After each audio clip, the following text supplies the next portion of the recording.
Shabbat Shalom. The most famous verse of the Torah, I would imagine, would have to be considered, you shall love your neighbor as yourself. Many people know that teaching. The famous Rabbi Akiva of the first century, he says it's an essential value, principle of the Torah. In Christianity, it's referred to as the golden rule. What does it mean to love your neighbor as yourself? It's found in this week's Torah portion of Kedoshim. The rabbis have discussed this over the centuries. The early rabbi, we know it's Hillel, he tried to understand it as follows. That which is hateful to you, don't do to your neighbor. Well, that makes sense. Easy to understand. But I believe to truly understand what it means to love your neighbor as yourself, we have to look at the entire verse, because that part is really the end of the verse. What's the beginning of it? The beginning, it says, you shall not take revenge. You shall not hold a grudge. Now, what does it mean to take revenge and hold a grudge? The rabbis traditionally have given an example of two neighbors who are borrowing things from one another. And so, as explained in our Torah text of HAMAKOM that we use at the synagogue, it has wonderful commentaries in it. I'm going to read to you how they understand holding a grudge and taking revenge. And I read it as follows. Vengeance is defined as saying, I will not lend you my hammer because you broke my saw. And bearing a grudge is saying, I will lend you my hammer even though you broke my saw.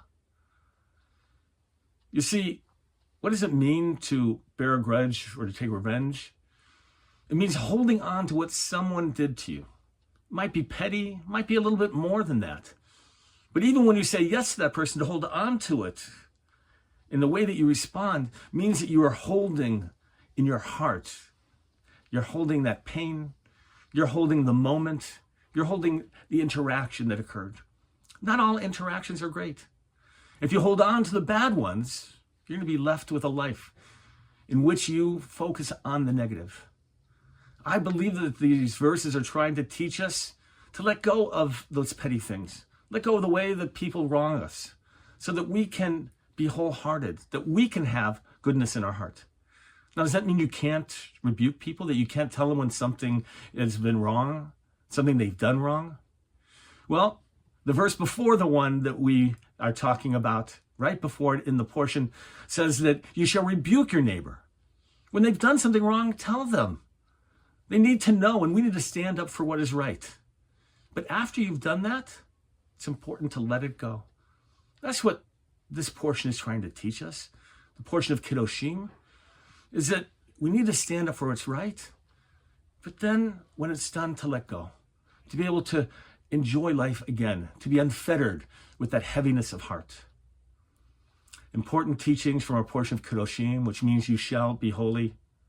On this Shabbat, I wish you a day of letting go, of not holding on to things that keep you down, that stay in your heart, that need to be let go, to be able to feel the fullness of life.